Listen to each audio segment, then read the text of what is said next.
Welcome. I'm your host, Terry Yoffe of Try Coaching. I help clients meet their challenges head on so they can remove the barriers that keep them from optimizing their talents and strengths. You can learn more about me at trycoaching.com. And let's start a conversation. Did you know that you can start with a blank canvas and create a masterpiece? This is what Nick Hutchison has to say. Small steps in the right direction, repeated for a very long period of time, will lead to exponential progression. Nick Hutchison believes books, from self-help to fiction to nonfiction, change lives, and goes even further to say that the right book at the right time can change your life forever. How many agree with Nick's philosophy? Because of his strong dedication, this young visionary was the force behind BookThinkers, a media and PR company dedicated to bringing authors and readers together. Each week, Nick interviews authors, and his audience of over 1 million readers have the opportunity to listen and decide for themselves which books they might want to read. And each day he posts a book review.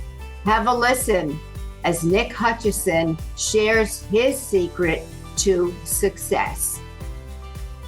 Welcome, Nick Hutchison. How are you today? Terry, I'm doing very well. I am excited for today's conversation. I am too. And I see we've already got Rise of the Reader, so we're going to get into that a little later on. Let's start at what got you to where you are today. Well, Terry, what you can see behind me is about 1,000 books. I have a ton of books behind me. I love my bookshelves. And what might surprise you is that I was not much of a reader growing up. In fact, I was more of the athlete stereotype, not really much of the academic. So you couldn't pay me to read a book. I didn't see any value in reading. In fact, I didn't really enjoy reading at all. But that all changed when I was going into my senior year of college. I took an internship at a local software company. And my boss at the time, Kyle, introduced me to the world of podcasting, personal development podcasts, shows just like this, where a host interviews a series of guests and the guest talks about what they did to become successful. And so what I noticed commuting to and from that internship was that so many of the people being interviewed on these shows, they were giving at least some credit for their success to the books that they were reading. So I just kind of had this moment where I realized that if I was deliberately choosing not to read personal development books, and I was also choosing to live under my potential. And that sort of smacked me in the face. And so the rest is history. Over the last 10 years or so, I've read hundreds and hundreds of books, and I've implemented something from almost every single one of them. And I believe these books can create joy and happiness and fulfillment and help us reach our potential. And you're so young. I mean, it's not as if I'm sitting here talking to a 40-year-old, right? That has done what you've done and then dove into all of this other stuff.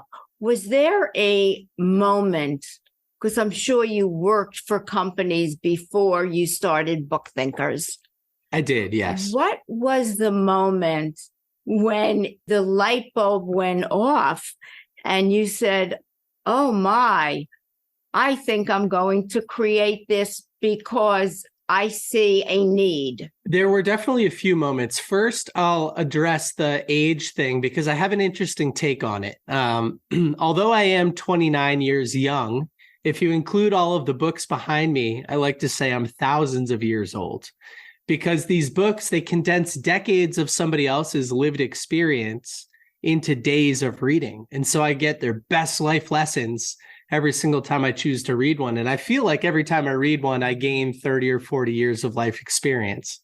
But as far as starting BookThinkers, yes, I did have a full-time job. So that internship where I learned about podcasting, I went full-time with them.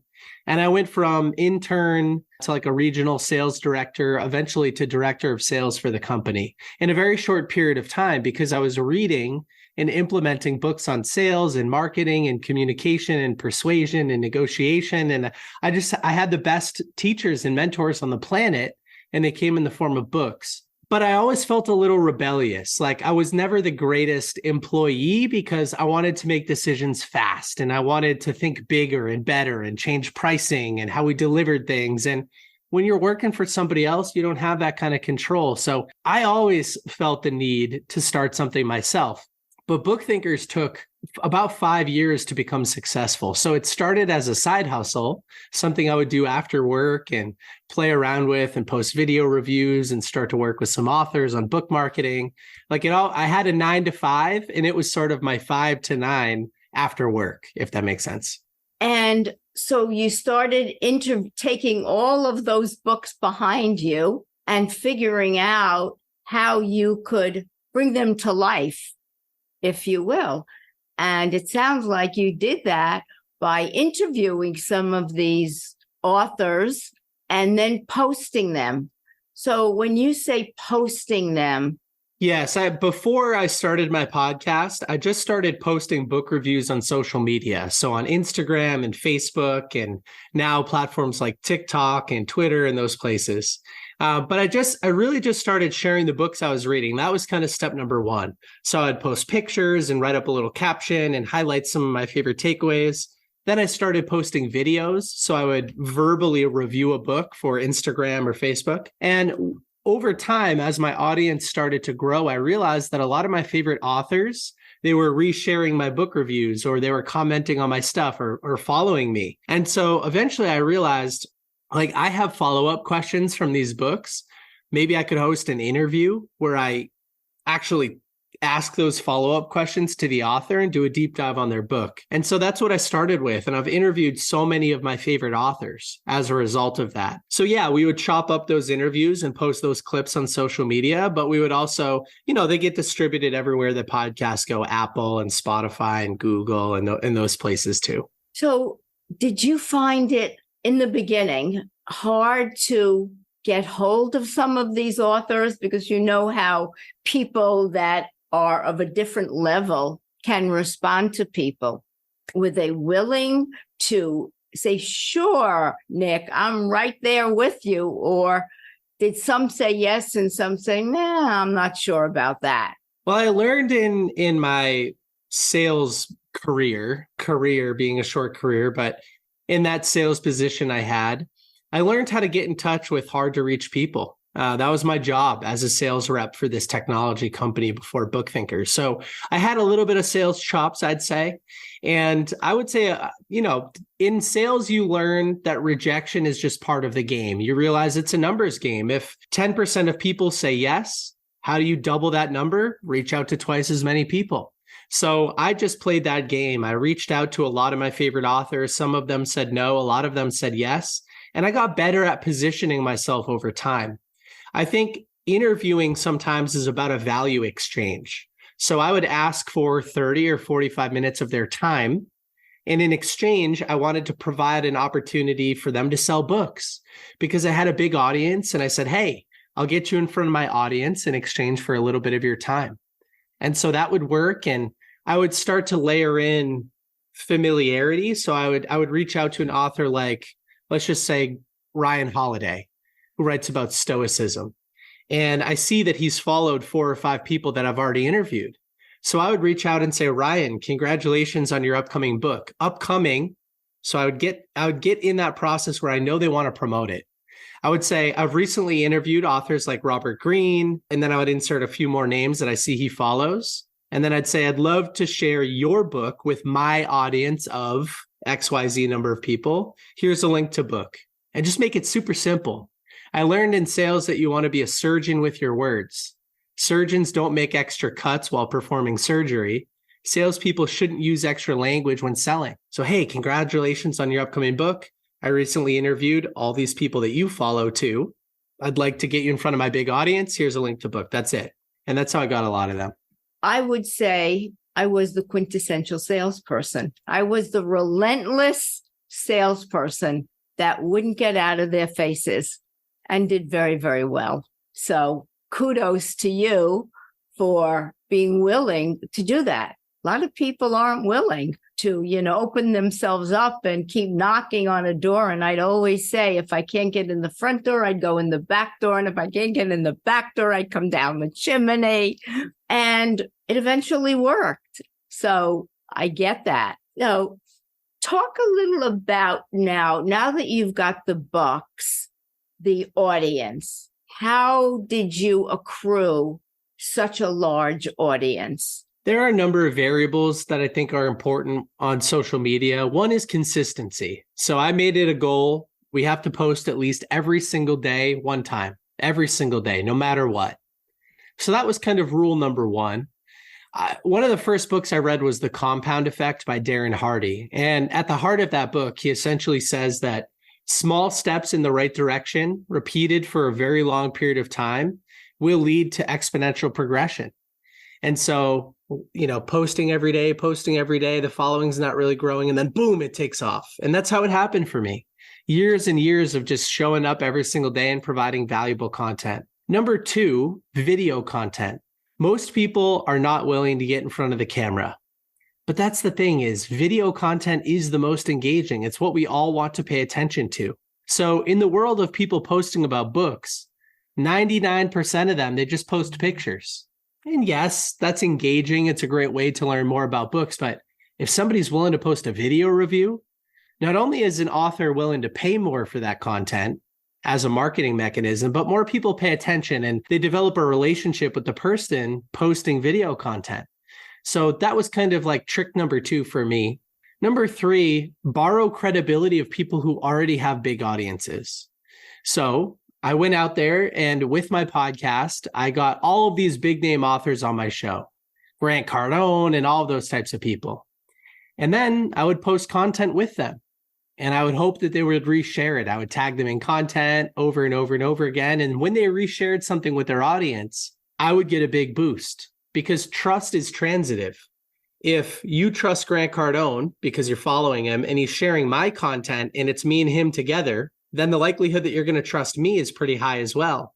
You trust Grant, Grant trusts me, you'll trust me too. And that's how I would sort of grow my audience. Show up daily with video content and borrow the credibility of people who already have a big audience. Brilliant, is what I can say. In a world where people might not be reading a lot, is that a falsehood? That people are not reading a lot, that they're getting a lot of info on whichever platform and social media? Well, for my generation, I do feel like reading is not necessarily popular or sexy. It's not as attention grabbing. It doesn't have the same level of instant gratification or like repeated dopamine hits that something like Instagram or TikTok or YouTube has. But I believe there are a lot of benefits to reading. And in my world of personal development and business books, a lot of the big celebrities in the space, they read and they talk about reading. And so I think it's becoming a little bit more popular than it was maybe 5 years ago, 10 years ago. I mean, I went to business school and I was the perfect candidate for all of this type of material, yet nobody around me was reading these books. But I feel like that is shifting a little bit today. So most people in my community, they're following authors, certain authors, business type authors, and they're reading those books and they're starting to get exposed to more. And I think these books are becoming a little bit more popular than they used to be. But I'll tell you what, social media and YouTube and podcasting are all great ways to consume content. So as long as it's positive and constructive, I'm for it. I do think reading has some additional benefits. So monotasking, like focusing on one thing without any other distractions for a long period of time, develops your ability to perform deep work and sit in a flow state and consume information. And that ability to focus is transferable to other areas of life. So I always kind of joke around and say that if my agency fell apart and I had to go apply for a full-time job somewhere, being able to sit down and focus on a task without being distracted and looking at my phone is a skill that I'd probably talk about in an interview. It's a differentiating skill set these days. And I developed that because of reading books. So your generation are starting to look at the possibilities of reading as, oh, gee, it's now sexy, or it's, I better read this book because my friends have read it and I better know what's going on. And what about the older generation? And then I want to get to your book. I mean, these are questions that I'm really curious about. I think every generation has the opportunity to improve their lives. I mean, whether you're in your 80s, and you're finally getting around to working on that passion that you've had for 80 years, and now you're finally motivated to start taking action, or improving your health because you want to go to your grandkids' football games, or whatever the case is. Like, there's so many reasons for every generation to pay attention to improving their health, their wealth, their happiness levels. I mean, we all live in the present moment to some extent, so why not improve it as much as we can? And so I think that, yes, reading is probably on the decline for a lot of people in a lot of different generations, just because 30 years ago, when there was no social media and television was a little bit less attention grabbing, there weren't as many alternatives to reading a great book. It was the best way to consume information and leverage curiosity and creativity in your imagination and improve your vocabulary. Now there are so many other things competing for our attention. So books have a tougher battle, but I still believe they're the best way to improve our lives. I really do believe that. And do you think that people that tune in to your podcast with Ken Rusk or any of the other authors, that they get a snippet of what the book is about, so they can say, okay, I listened to any one of your authors and gee, I learned a little something from it, so I think I'm good. Or alternatively, gee, that book really sounds wonderful, I'm going to go read it. So it could be a duality, possibly. Sure. Yeah. Our podcast is meant to give a preview to the book. So by the end of each episode, you'll know whether or not that book is a good fit for you. And that's okay if it's not. We still try to make the episode itself educational and actionable and productive in a useful, hour of your time or 30 minutes of your time.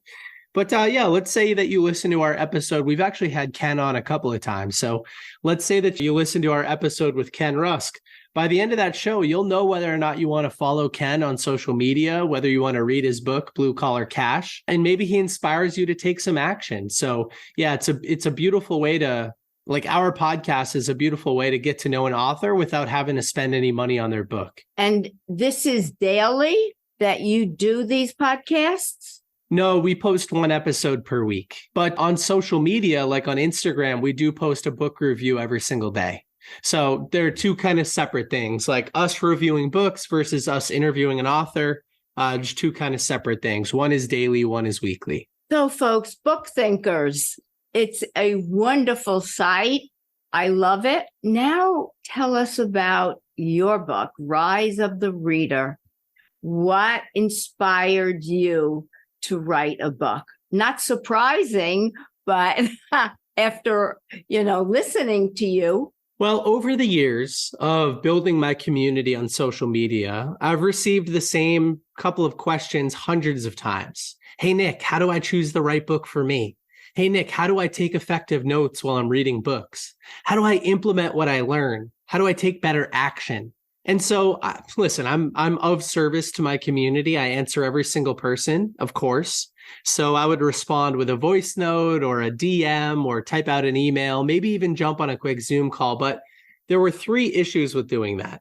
Issue number one was that there was no leverage. I was answering the same questions every single time, and I didn't have like something that I could just deliver to people. Number two was that the medium with which I was answering people didn't allow me to paint the full picture. So somebody would say, how do I choose the right books? And I would be able to type out like a couple of paragraphs max, or just send a 1 minute voice note or something. But that didn't help them with the rest of the process.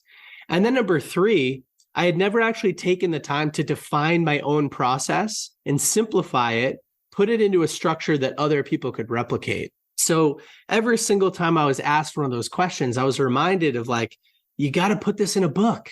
So a couple of years ago, I decided to start that process. Actually, a few years ago now. So at first I said, okay, I know how to implement a book effectively. How do I teach that to other people? At first I had to almost like observe my own behavior from a third party perspective. What the heck is Nick Hutchison doing? And then I would journal about it and I would write about it and I would look for ways to teach it to other people and I would test it out. And, here we are a couple of years later, everything that I know is in this book, Rise of the Reader. And so now everybody can read it and get more from the other books that they're reading by taking better notes, choosing better books, implementing behaviors more efficiently. And that's my goal for it. Is to almost instruct readers on how to get the most out of what they're reading or planning to read, or how it could affect their lives. Yes. And when is it due out? It launches on November 1st. So we're just about, when we're recording this, we're just about a week from the launch. Yeah. Very exciting. Yeah, I can't wait. I can't wait for it to be out there. And I believe that impact, right, is felt through feedback. And so sometimes authors have a moment where they finish a book and they're like, oh, wow, and they're crying. And that's great. But I didn't feel that yet, because my goal isn't to finish a book or to publish it. My goal is to create change. So when people start to read this book and then they reach back out with their reviews or whatever, and they say, hey, I chose to implement this. I read XYZ other book and it changed my life. Like, thank you so much. That's the moment that I'm waiting for. When do you think that'll happen? The average cycle kind of happens like this. So I've already sold a couple thousand books, which is amazing. Will the book be the first book that person reads once they get it? Or will it fall in line? Do they already have 2 or 3 other books they're planning on reading? Then how long does it take somebody to read and then implement the behavior? A couple of months, couple of weeks, and then will people write reviews right away? So I don't know how long it'll take. I'm excited to see, it's my first book. So we'll see. Hopefully we have a couple of reviews rolling in the first week. Well, it's very exciting. I know you're young, but do you ever think about what you'd like your legacy to be? Sometimes. My idea of legacy has changed a few times over the years. I mean, right now, I'll tell you what I focus on. I'm trying to enjoy the passage of time. I just want to do more of what I like and less of what I don't like. That's it. It's simple. Enjoy the passage of time. I do think about death quite a bit, and legacy. Like, what do I want to be remembered for? I want to be remembered for positively impacting everybody that I come in touch with. I want to be remembered for living up to my potential, not regretting anything. And I want to be remembered for like having a wonderful family. I grew up in a household with 2 wonderful parents and 3 wonderful brothers. And I just had like the best childhood ever. And I just want to recreate that for my family moving forward too. This is about extraordinary work, conversations about creating change. As you are creating change in your corner of the world, which you are by bringing authors and audience together and allowing people to make changes, right, in their lives on how they view their life, how they view things, which I think is amazing. What are 1 or 2 or 3 thoughts you could offer to our listeners? I believe all of us are capable of doing more, of achieving more, of being healthier, wealthier, happier on a day-to-day basis. And once you realize you have that unfulfilled potential, action is the only thing that creates change. It's the only thing that creates a difference. One of my favorite quotes is from Napoleon Hill. It says, action is the real measure of intelligence. It's not sitting around and debating these philosophies. It's taking action on them that makes the change. So when I think about change, I think about, how do I get access to the best information? Well, about 100 billion people have lived before us. 100 billion. Millions of them have lived amazing lives and written books about their lives. And thousands of those books can probably help solve the same problem or create the same change that you're looking to create today. The following math is kind of scary to think about too. If you're dealing with a problem, something that you want to change on a daily basis over the next 30 years, you'll deal with it 11,000 times. 30 times 365, about 11,000. So why not read a book about how somebody else solved that same problem? Spend the next couple of months implementing it and not deal with it 10,900 more times. That's how I think about using these books and creating change. Life doesn't have to be so hard. Other people have already figured it out. And then we just need to read their books and implement their recommendations. I love your quote that you said to me, the right book at the right time can change your life. Absolutely. And that creates change. Tell our audience where they can reach you at BookThinkers and where they can get the book.